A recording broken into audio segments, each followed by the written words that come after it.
Good evening, everyone. This is Toshio Okada seminar, and today is November 3rd. Now, just a reminder that now this broadcast starts at 7 p.m. I've already made this announcement 3 times, so we should be okay, right? But I guess some of you may not still be used to it. Well, those guys can watch the broadcast on the archive later, and you can always watch them on YouTube. So you guys make sure that, because we start at 7 from today, our Gundam course the day after tomorrow will also start at 7 at night, okay? So let's begin. So I'm gonna be talking about Spirited Away today and next week. The theme is deciphering 14 mysteries of Spirited Away. As you can see, the topics are in the order from number 1 to number 14. Oh, I don't know, maybe I'll add some more as I go along. Well, why don't we start from number 1? We have all the way up to number 14. I seriously don't know how many of these we can cover. But for now, I'll just go with my own pace. So, let's begin. Deciphering 14 mysteries of Spirited Away. First, the mystery of the strange world. So, basically, well, my reference is the DVD. I mean, Ghibli's official Blu-ray. Now, when you play it, if you see the Totoro logo on the title scene at 0 minute 0 second, then the screen goes black. This stays for 3 seconds, then a flower and a card appear. There's a message on a card which says, "Take care, Chihiro, let's meet again one day, Risa." And you see a girl who's looking at a card with a grumpy, well, not grumpy, but rather a motivated look and in a sloppy posture. Then we know she's the main character of the movie, Chihiro, and the movie is located in modern Japan. Chihiro Ogino, a 10-year-old girl in a car with her parents in the beginning of the movie, and they're moving to a new town. So you might wonder where this place is. But then you see a clue. It's Japan National Route 21 in Nakaoka. So we don't know for sure if an area called Nakaoka really exists. Actually, this place is considered to be Kofu. If you take a left on Japan National Route 20, then you head towards Kofu. By the way, this assumption is based on a meticulous research in a blog called Sudare-san's Room. For example, this location that comes out in the beginning of the movie, right here, seems to be National Route. Well, what you are looking at is not exactly Route 20, but it's near the sign. In this picture, do you see a sign that says Green Hill? And there is a facility that looks very much alike. So I think around here is the real location. But the problem is that since around this time, fans started visiting real-life locations that come out in anime, which they called pilgrimage, and discussed how which scene is based on which location. That's why Ghibli tried many ways to not let the fans specify the locations that come out in the movie. Even so, Mr. Sudare has done a great job specifying the locations. For example, if you see on the top, you can see a sign that says Cycle Farm over the side mirror on a car, and you see a very similar location like this in the picture. Or when you see a sign that says Pork Cutlet Minoya in one scene, then he found the exact same spot. Just like that, this is a dry cleaner in the anime, and this is a real location. So, thanks to his specification, we now know that the scenes in the anime were reconstructed from various locations around Hachioji area to the point that they are almost identical. Later, Miyazaki said he got fed up with stuff like this when he made Ponyo. But I have to say it's kind of selfish. When he was making this anime, he told his staff to trace the existing landscape, but later he went, "Oh, I don't want any of these," or tracing reality is meaningless and wrong. Then the art staff members were really jerked around by that. So Chihiro's father drives Audi and passes these areas, but then he comes back. Right here, it says Tochinoki, which I guess is a new town. He turns right at this turning point. Then the title appears. Like this. It says Spirited Away, and the slope starts here in the picture at the bottom and goes all the way up. So that's the Audi that goes up the slope on the right and is still going up. He actually wants to go this way to the new town. It only takes a minute and 40 seconds at this point. A lot of detailed information is shown during this short period of time, so Spirited Away is actually quite fast-paced. On the other hand, nothing really happens during the first 40 minutes. So after a minute and 53 seconds, the car enters the approach after passing by an old Japanese cedar tree and a Shinto gate that has fallen. From above here, the camera pans down. Now, do you see how the trunk of the cedar tree has broken? So have the branches and only a few leaves remain. When the camera pans all the way down, you see the paved road ends in the middle and turns into a mountain path. And that's where the gate leans right here on the tree. On the storyboard, there's an instruction that says this gate needs to be broken and tilted. It must have once stood facing the pathway a long time ago. But someone must have taken it off and set it on the side. So, I must say whoever did it is quite sinful. I'm guessing that this area where the paved road turns into a mountain path was the starting point of the holy precinct, or the sacred area. And the giant cedar tree, which looks tremendously old and now dying, must be the symbol of the area. But the three people in the Audi enters this sacred land in a four-wheel drive mode without knowing anything. And here the father puts the car in neutral and wonders as he looks around going, "Oh, are we on the right direction?" Then Chihiro finds something mysterious. This is a cedar tree, and on the foot of the gate you can see a lot of small houses made of rocks. These small houses are God's houses or small stone shrines, and I wonder if you can notice, but they have been thrown away, and it's not just one, but in a large number. And I want you to pay attention to how they are piled up in the disorderly way. I actually have the close-up picture of this. If you take a close look, you can clearly tell how these small shrines have been collected and thrown away altogether. I imagine that each of these has been placed in order along this approach back in the days and worshipped, but now they were removed and collected with the gate at the foot of the cedar tree. I imagine that one of the carpenters who did the construction work placed them together with the gate at the foot of the cedar tree that was once a sacred tree so that they wouldn't be cursed. Well, although I think they are simple enough to be cursed. If you look carefully as the car passes by, well, some of these stone shrines are missing roofs, and you can see how there are small tableware inside them. I believe they were used to offer things like sake, but do you see how one of them is in red? There's one that's in red, and I don't know, but it's somehow a bit creepy. This red is not subtle, but strikingly bright that jumps into your eyes. Now, you may have already noticed, but Spirited Away is actually a horror movie. It's basically a horror movie, but the second half is made with taste of fantasy, which is so fun to watch. It's hard for us to see it also because of the storyline where Chihiro changes her name to Sen and works.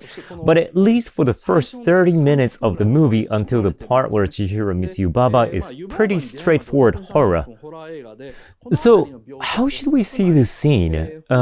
Where an area that was supposed to be sacred is dishonored with the gate removed, God's house is abandoned, and a car with a four-wheel drive carelessly entering inside. Oh, I'm sorry, my tie's crooked.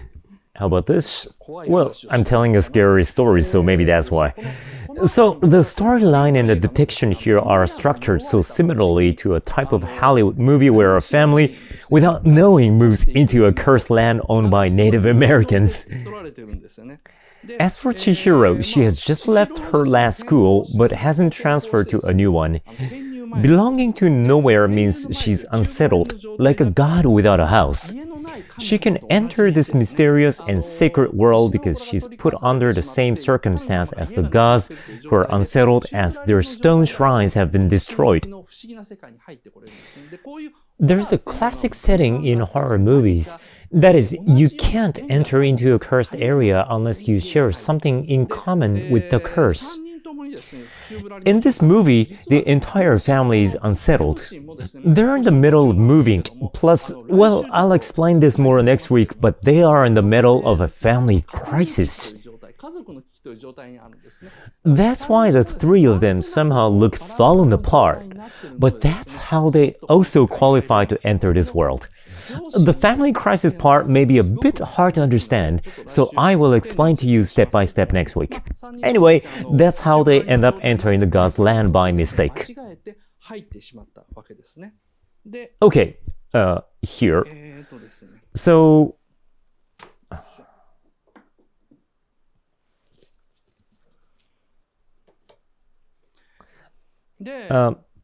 as the car runs through the mountain, the path suddenly turns into a stone pavement.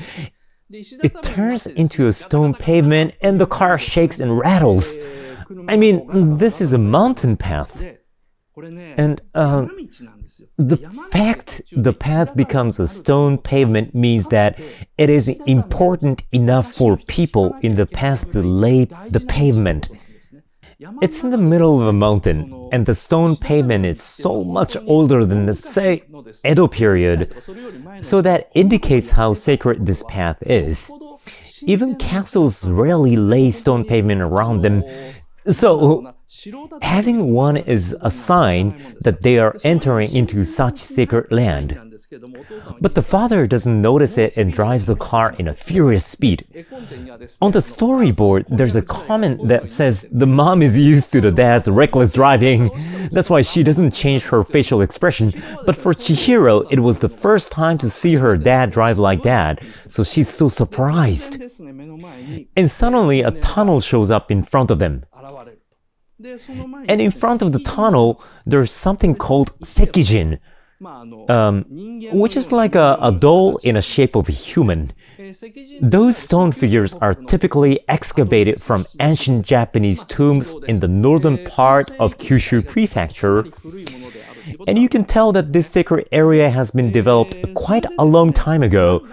So when the family wonders what this is and looks up above this red tunnel, you see unreadable letters. And there's some sort of a roof and a sign over here, but you can't read what it says. Although it actually says Abraya, there's an instruction on the storyboard that says make them unreadable.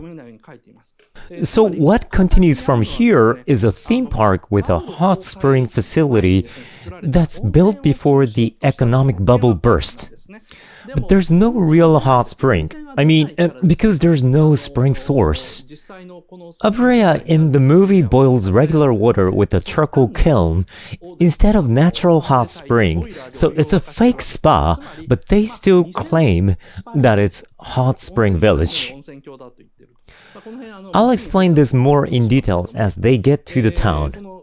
But the car suddenly stops around 3 minutes past, since keep changing fast. Whoops, okay. It's only been 3 minutes 23 seconds since the Totoro logo and the title. So the parents enter the tunnel, the father seems unalerted and says, "Oh, it's just made of mortar. This building is pretty new." He talks like he knows what this place really is, but that's because he works in an architecture industry. That's how he knows so much about the architecture. So he doesn't care, but a strong wind blows from behind them, and they blow together and enter into the tunnel. That gives Chihiro a bad feeling, so she refuses strongly to go inside the building. This is at 4 minutes 18 seconds. She says, I'm not going. Only the father and the mother go in. But when Chihiro glances at the stone figure, it's actually kind of hard to tell, but the camera zooms into the stone figure extremely slowly. You may notice it more easily if you look at the edge. The lens is closer to the subject in this picture compared to this one. The background flows outward.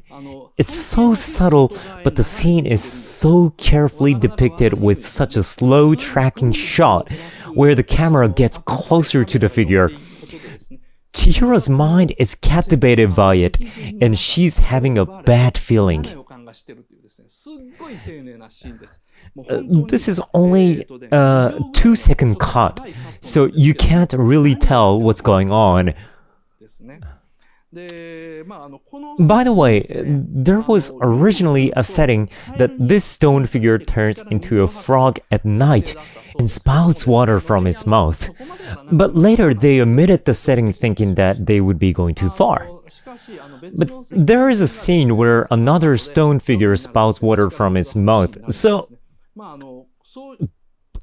please think the reason why there is a river between the two worlds which prevents Chihiro to cross is because this guy eventually turns into a frog.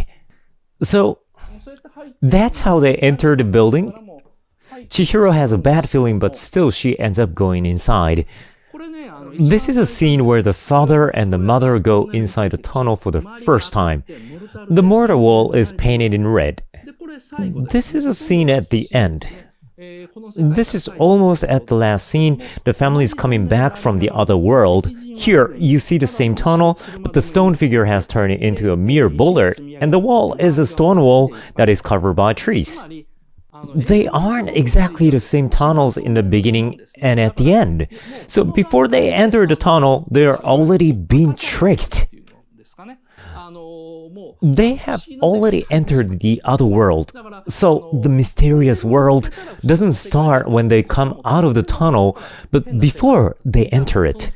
Then when exactly do they cross the boundary line? Well, it's probably right when they pass by the small stone shrines that they enter the world of gods. So this is 5 minutes and 53 seconds. When they reach the end of the tunnel, they see a wide plain and an uphill stretching out, which later becomes like an ocean. And there's no one on that plain. This is 6 minutes and 50 seconds. As Chihiro gets worried and says, Mom, I don't want to go. The mother just says, hurry up, Chihiro, but not even wants to look at Chihiro in the eyes. The father and the mother are actually in a good mood. When the mom loses her balance, the dad catches her saying, are you okay? And smile at each other, but they only tell Chihiro to hurry up. This is strange. There is a reason why both parents and especially the mother is acting cold to Chihiro, but I will talk more about this next week on the second half. And I'm gonna go in depth on this. It's been said that parents are childlike, like young couples, so they leave Chihiro out, but there's no way, Miyazaki does something so meaningless.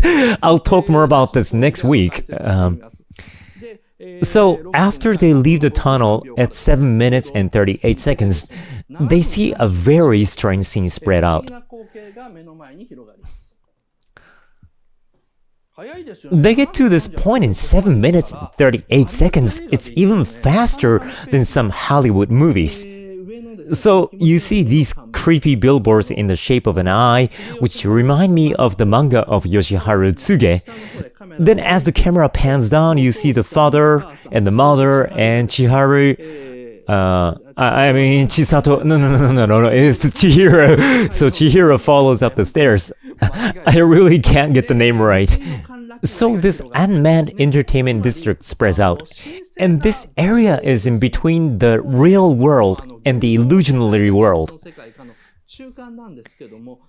So humans built a bunch of weird buildings to create a theme park in originally sacred area where gods lived, with the money that they earned just before the bursting of the bubble economy. That's how the monsters ended up inhabiting there. Well, Chihiro's father says these are the remains of the bubble economy, but actually, this kind of theme park was everywhere in Japan since Meiji period. So, for example, there used to be an observatory in Asakusa, Tokyo called Fujisan Soranjo. This is the brochure from the back then. They made a miniature of Mount Fuji in Asakusa Roku Entertainment District in Meiji 20th. It was 32 meters tall, so it was pretty tall. And not only that, people could climb it up to the top. There's a picture too. We only have one with low quality. You can see people riding bikes in the front, so you can compare the heights. But this is what was called Asakusa Fuji. Again, it's 32 meters tall, so it was pretty tall to the point that people could actually walk the path from the bottom to the top. However, it was destroyed in Meiji 23rd, and the famous Ryounkaku, or so-called Asakusa 12 stories, was built on that site. Well, it looked like a vertical version of Leaning Tower of Pisa, so this kind of buildings were built in Asakusa. There's even a color print of this. Many buildings like this were built in Asakusa, and they were in great numbers during the good times in Meiji and Taisho period.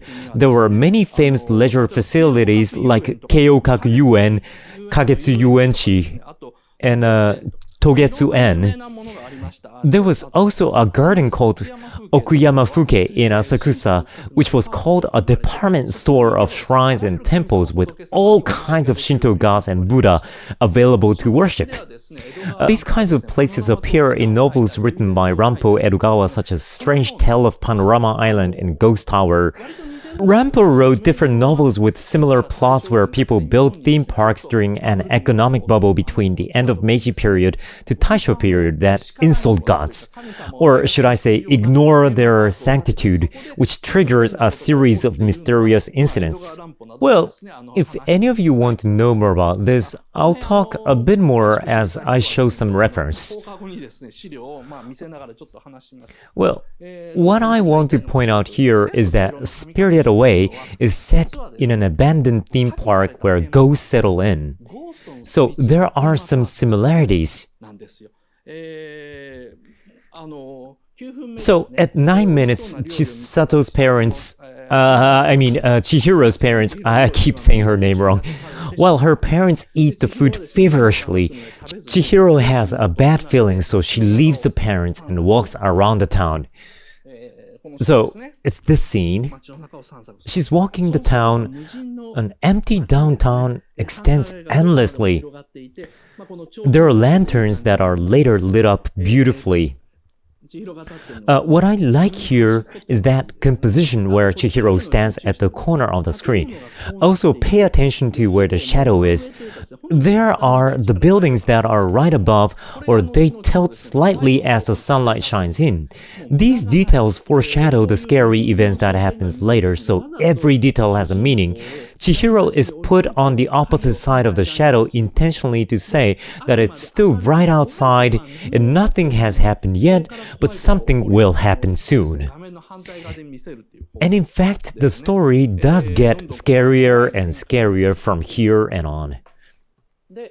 So, as she climbs up the stairs, she sees a mysterious building. There's a gorgeous pine tree and a garden lanterns, and beyond them, an arched bridge with red handrails.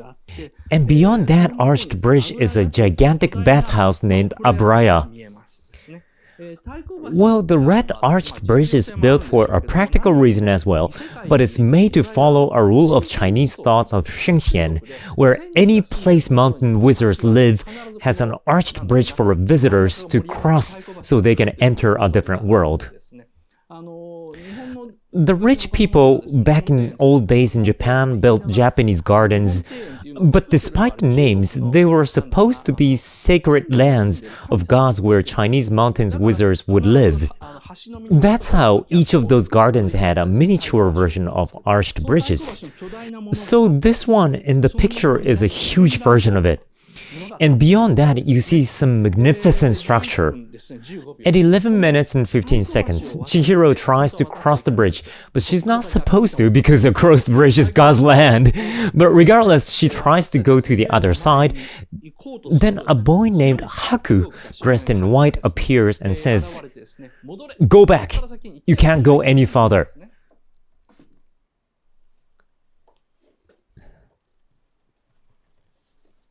So, this is Haku. He says, "Go back, you can't go," facing and approaching the screen. But then, as you see, the shadow behind Haku extends drastically. So, because the sun is set in a rapid speed, the shadow of the bridge behind him grows so vigorously while Haku talks in a hurry. And his profile becomes more and more red.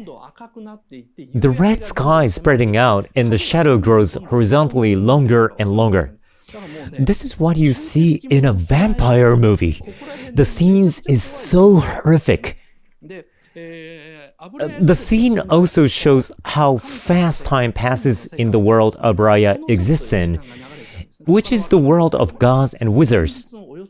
As you can see from here, it's 10 times faster than the real world. Later, I will explain why 10 times faster, but the whole plot of Spirited Away only takes about 4 days. It's only 3 nights and 4 days in length, but it's about a month long in the real world. Actually, maybe even longer than that. And how fast the time flows in a different world is an important theme, which I will explain next week, so please keep that in mind. For now, let's just remember that the time goes really fast there. Then the lanterns are lit up and black shadows grow out of the ground on the street that was previously unmanned.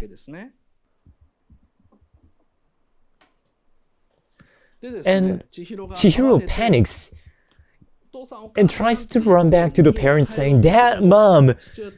Then the parents have unnoticeably turned into pigs as a punishment for eating the offering for the gods. On top of that, these numerous black beings that look like ghosts appear in the town that has already darkened. These are so well depicted. The previously empty town is now filled with these black shadows that have silently grown from the ground, and they start wandering around Chihiro. As she decides to leave the parents and runs down the stairs to where she originally came from, she sees more black shadows approaching her.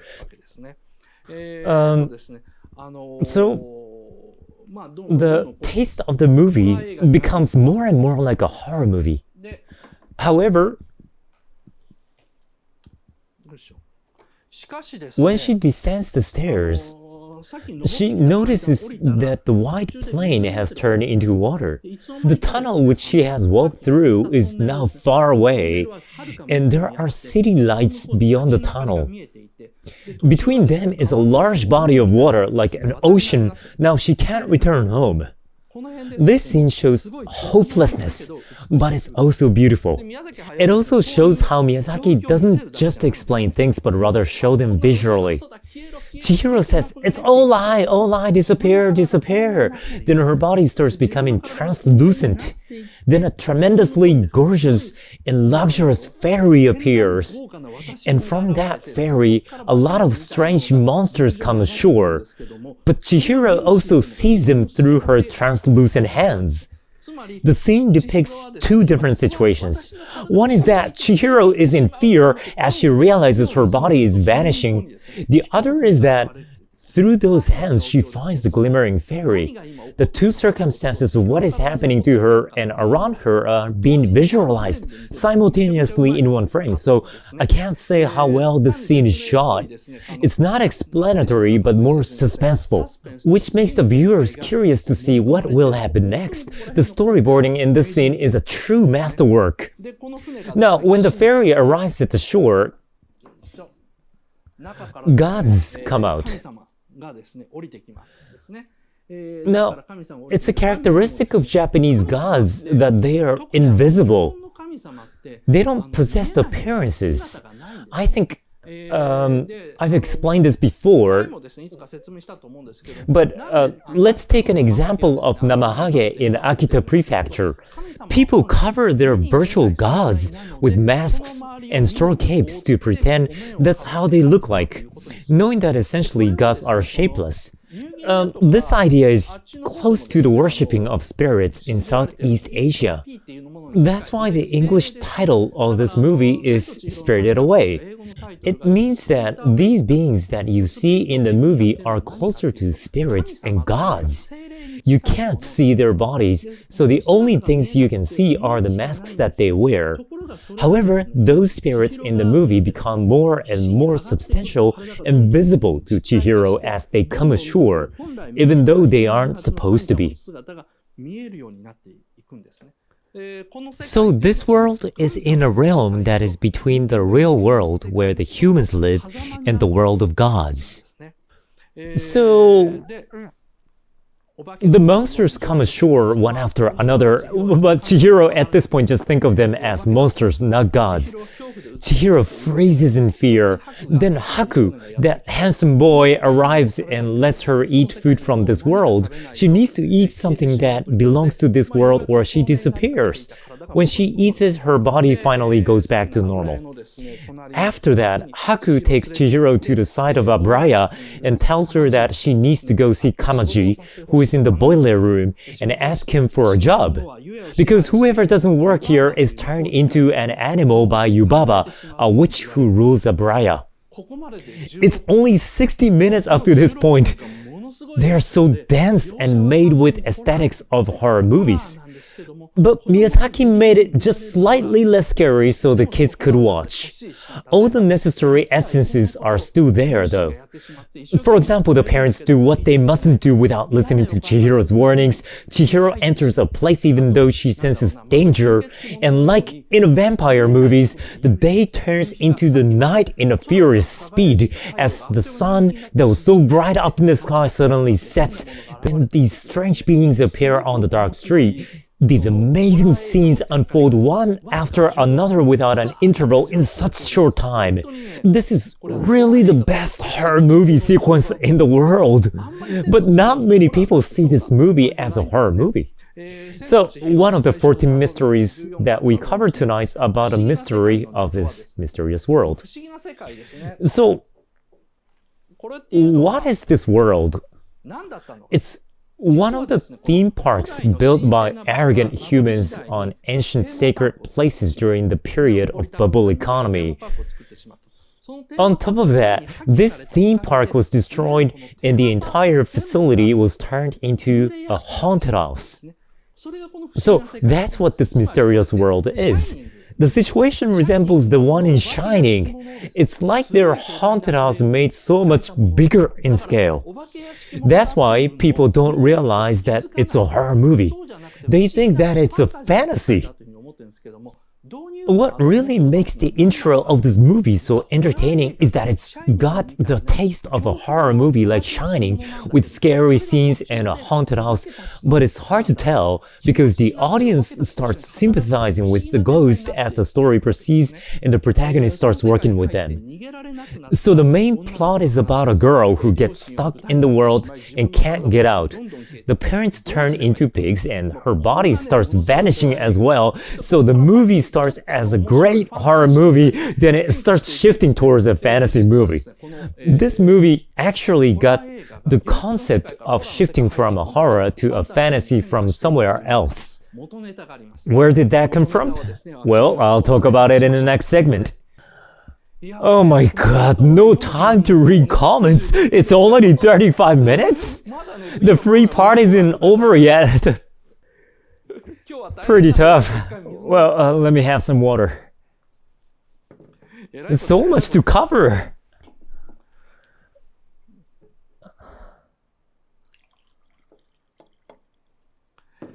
So much to cover.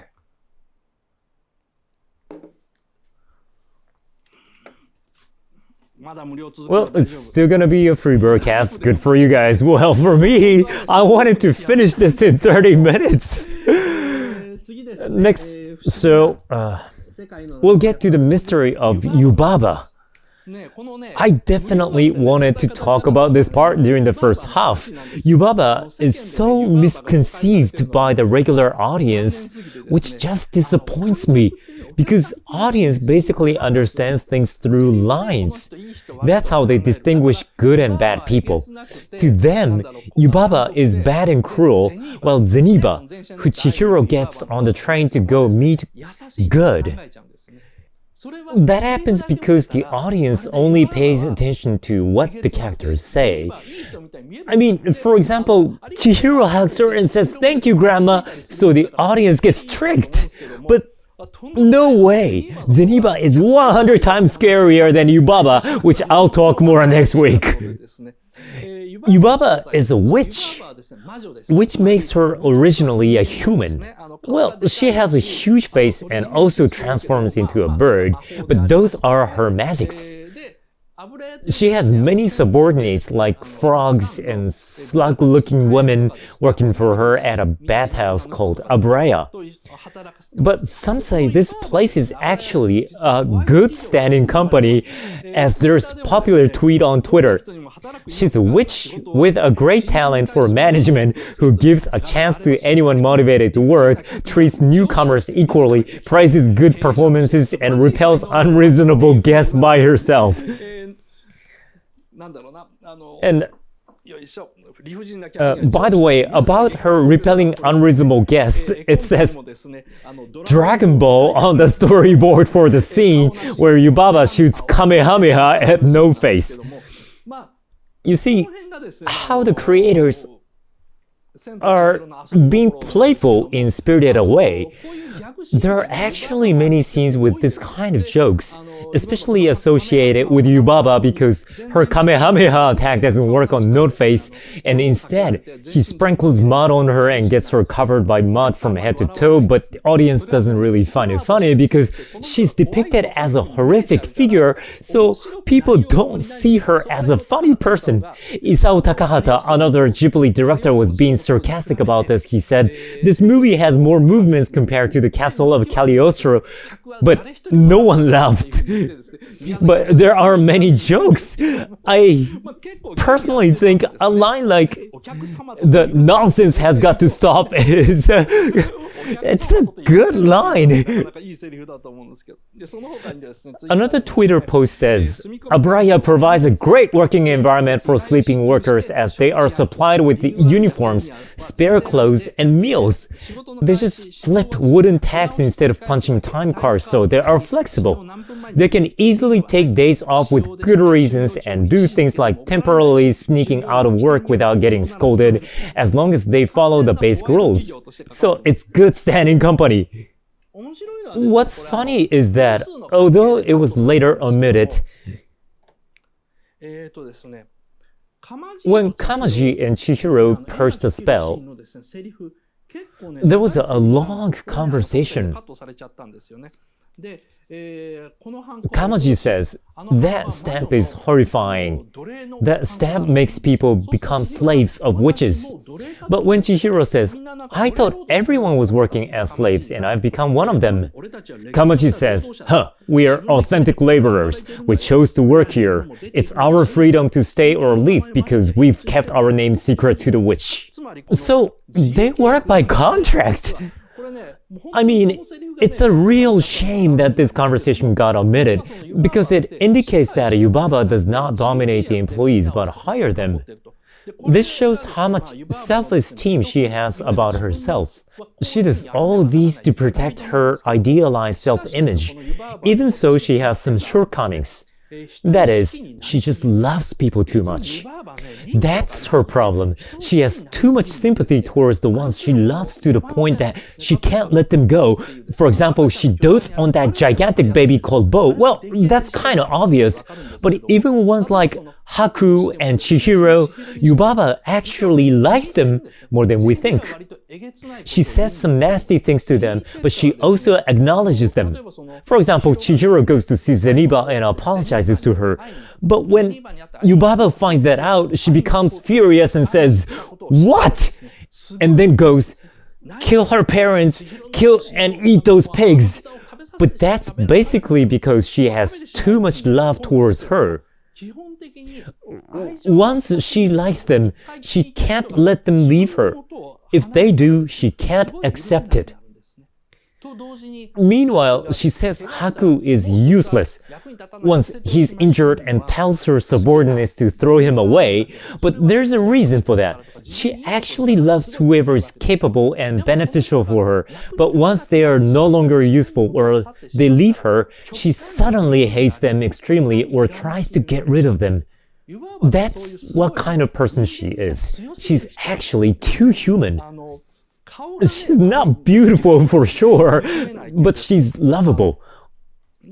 Well, then where do those employees originally come from? Like those ladies looking like frogs. There are different contradictory settings about this movie. For example, one setting says that frogs or slugs turn into humans while another one says the other way around.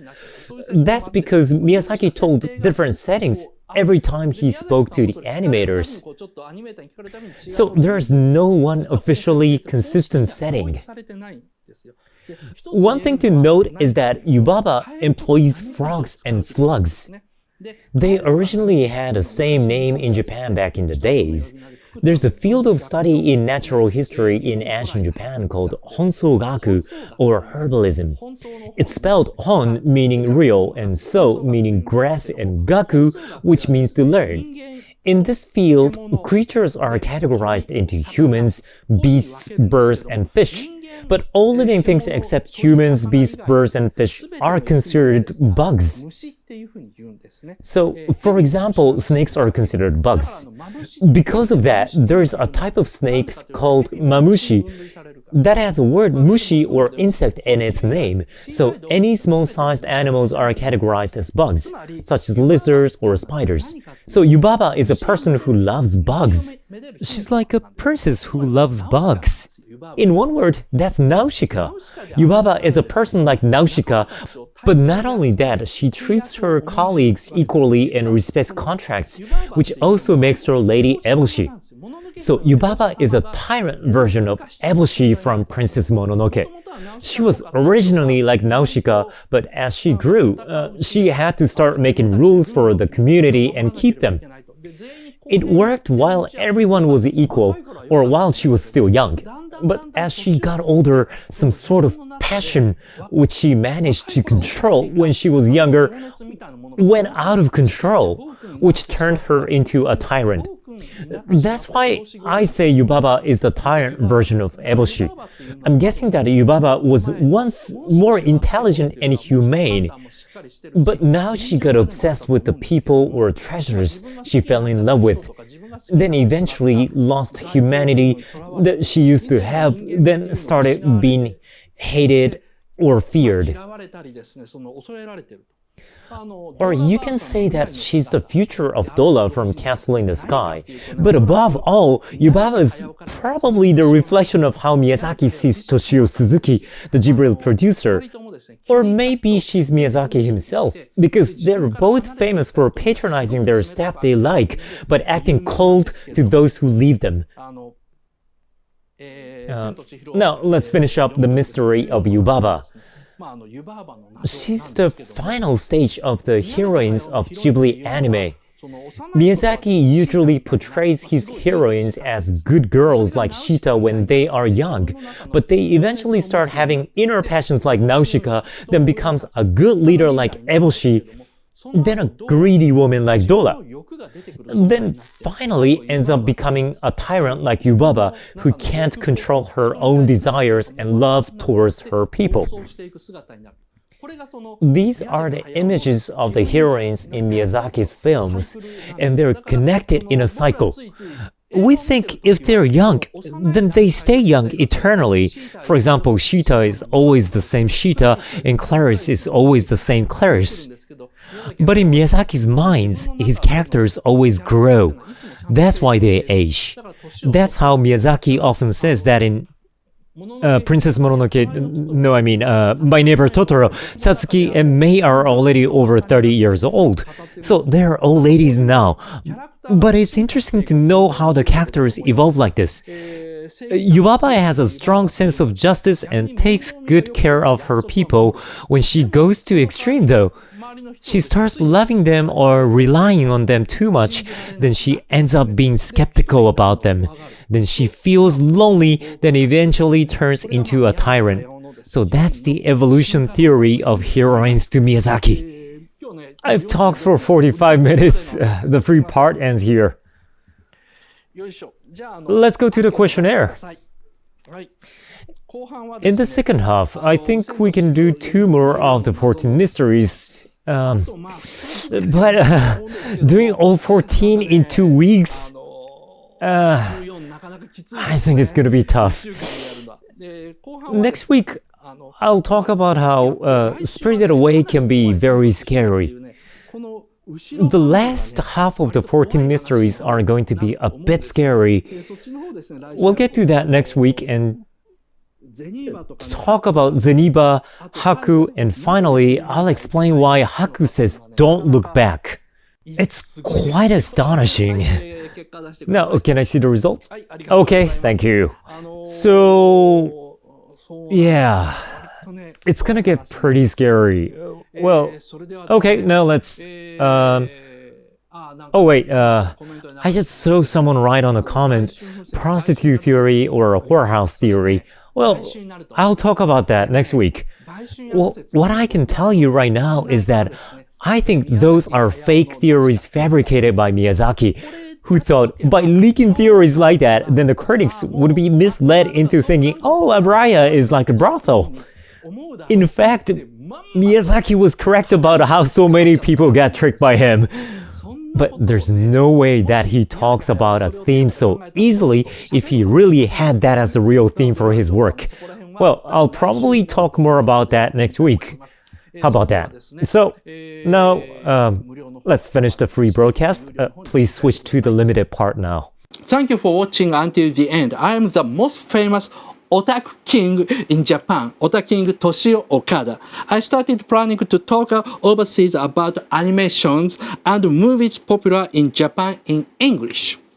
Before long, I'm planning to add English subtitles to movie talking in Japanese, so please look forward to it.